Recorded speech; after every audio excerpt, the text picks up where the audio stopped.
Alright, mga kababayan, mga kaibigan, mga katokis, mga kapots.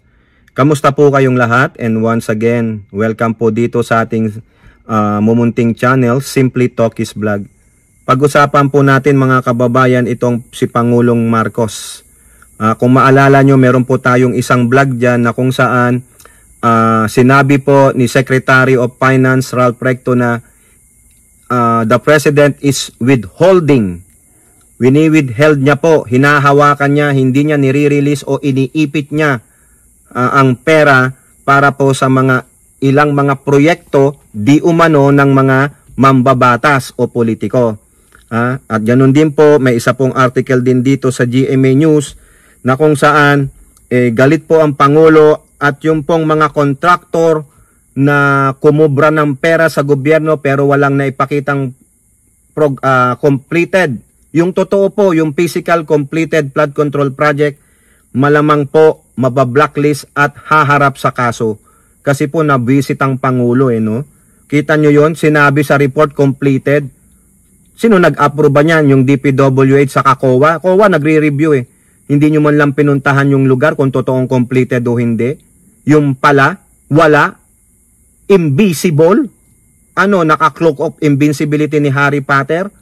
Kaya nga sabi ni Pampilo Lacson, ghost projects. Okay, so unahin na natin yan mga kababayan. Dito po sa balita ng GMA News. Marcos, Baliwag flood project contractor to be blacklisted, face charges. Ay maganda yan. O ngayon, hanapin nyo sino yung politiko dyan nakasangkot. President Marcos on Wednesday said SYMS. Ito pong SYMS ay pag-aari ng nagngangalang Miss Santos. Corporation Trading, the firm involved in alleged ghost flood project in Baliwag, Bulacan, would be blacklisted from the government roster of contractors. Ay tama lang yan. I-blacklist tapos kasuhan.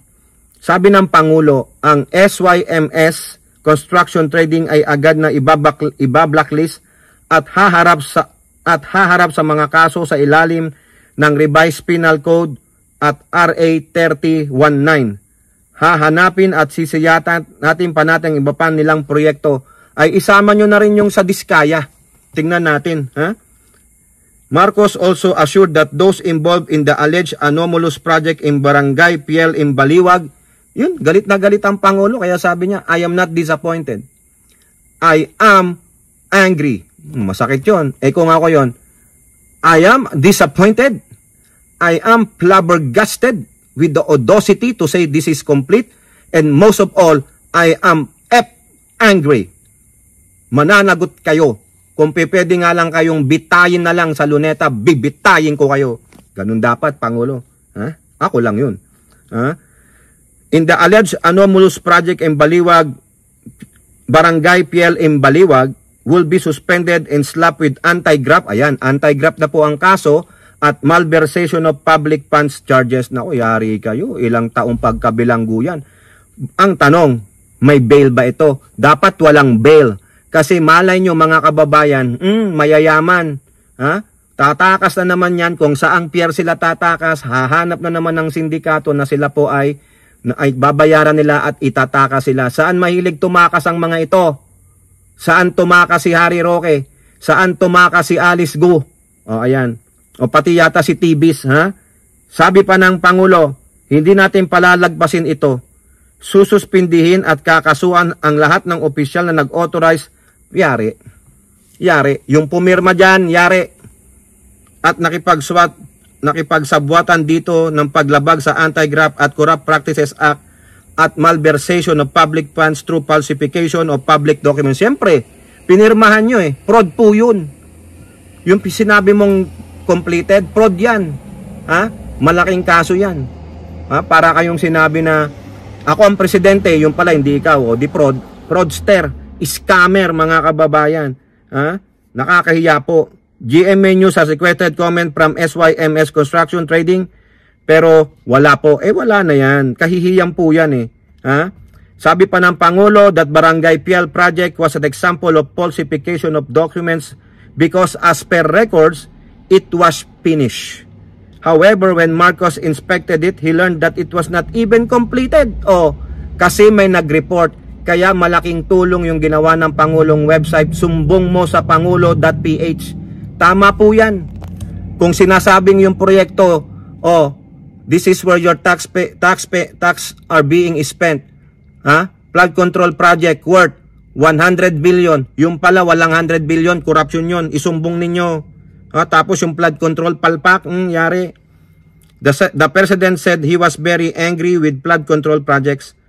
Marcos had disclosed that 20% of the total 545 billion budget of flood control projects was awarded to only 15 contractors. So yari kayo. Sinong kasangkot ninyo?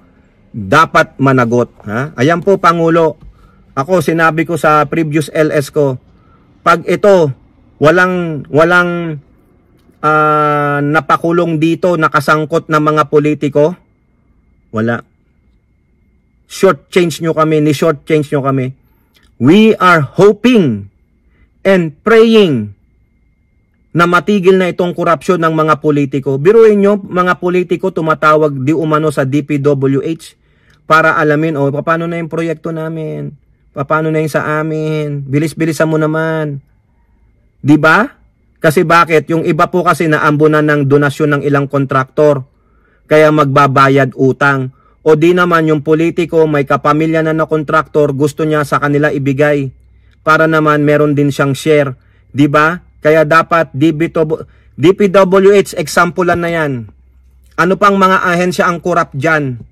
Bureau of Custom, Bureau of Immigration, Agriculture. Kayo dyan, ina ninyo. Sa Ports Authority, kayo, mga walang hiya. Lalo na sa Bureau of Customs. Ang laking corruption dyan. Wag naman sanang magalit si Nepomuceno, Nagpapakatotoo lang po, sir. Kung totoong gusto mong linisan ng custom, hindi lang dyan sa Manila, sa lahat, pati yung mga pantalan natin, marami pong buhaya dyan. O now, ano pa ang sabi ng Pangulo, no? Kasi si Secretary Ralph Recto, mga kababayan, sinabi niya, binunyag niya dun sa budget hearing in public, nung una, yung first day, sabi niya, 60 to 80 billion pesos wini-withheld ng Pangulo kasi puro insertion ng mga politiko. O din, 80 billion ang nasave natin. Ngayon, pinatotohanan po, sininggudahan po ng palasyo si Secretary Ralph Recto sa GMA News din. Palas, funds o yung pondong wini-withheld ng Pangulo ay sa Kongreso. Congress inserted projects. O, kita ninyo? Yari kayo. Sige, guluhin nyo ang gobyerno. Nahamon ko kayo, guluhin ninyo. At nang magrevolusyonaryo government, walang eleksyon sa 2028. Ako, payag na po ako niyan. Basta Pangulong Marcos, panindigan mo tong nilabas mo. Na sana wag kang matulad kay Digong na gumawa ng black book niya para sa kanyang mga drug matrix. Pero wala po kaming nakita ng mga malalaking mga drug lords na napakulong o di kaya tinumba niya.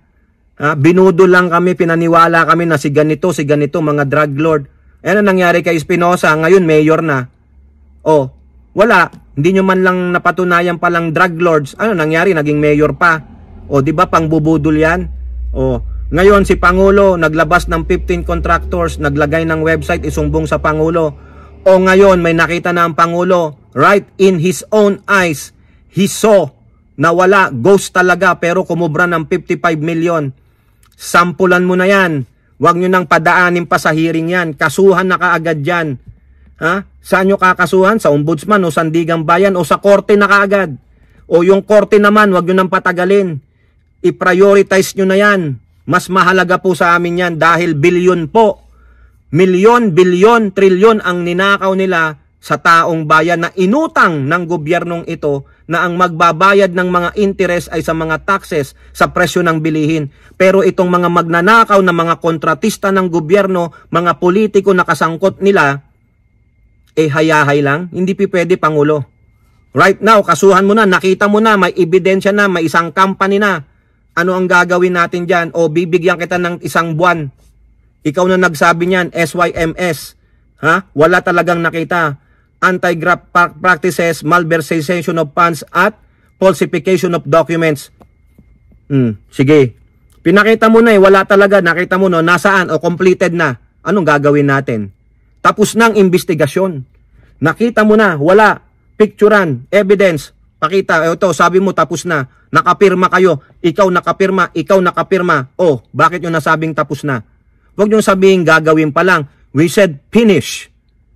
Tapos ano, future, gagawin, wala yun. Kaso na kaagad, Pangulo. Ha? Kaso na kaagad. Okay? So ito po, bakit wini-withheld ng Pangulo? Kasi sa Congress inserted projects. Ha? Okay? Biruin nyo, tama tayo. Ha? Ito po yung for last year 2025 budget. Ayon po sa DBM, karamihan po dito ay mga infrastructure po ng DPWH na karamihan po inserted po by the Congress. So yun lang po ang ibinigay sa ating impormasyon. O, tingnan nyo, DPWH na naman. DPWH din ang nagpapagawa ng mga eskwelahan para sa DepEd. O ano nangyari? Wala. Paano? Inire-realign eh. Tinatanggal yung pondo sa pamamagitan ng Kongreso. Kasi Kongreso lang ang may karapatang mag-realign. Ha? Biruin mo yan, nakakahiya po. Biruin mo, bilyon? Tama lang yan. Huwag nyong ibigay. No? Biruin mo yung kinuha ni Escudero, 142 billion? O, realignment yun. Saan galing yung pondo na yun? Ang total daw ay 600 billion. O, Martin, nasaan yung iba? Escudero, isiwalat mo. Buti pa, spill the bean. Anong napag-usapan yung tatlo ni Speaker at ni Elizalde ko dati? Nung sinasabing 2 beses kang pumunta sa opisina ni Speaker at nandun si Elizalde ko. Care to share? O ngayon, laglagan na. Galit na ang taong bayan. I-stir nyo pa yung pot. Keep stirring it. You stir the pot. Haluin nyo ng haluin. Hanggang malaman natin, baka sa dumpster kayo damputin, mga animal kayo, mga magdanakaw kayo, mga politiko. Nakakahiya kayo. Buti na lang, may isang pangulo dyan. O ngayon, sige, galitin nyo pa. Magkaalaman, baka walang eleksyon sa 2028. Mas maganda yan. Para lahat kayo ay damputin sa luneta. Kami na lang ang magpaparusa sa inyo. Dapat taong bayan ang magparusa sa inyo in public. Anong gawin? Anong gagawin? Latigo. 100 beses ilatigo kayo, mga animal kayo. O kayo po, ano pong inyong masasabi? Comment down below and don't forget to like and share. Hope to see you on next videos. Bye-bye. God bless.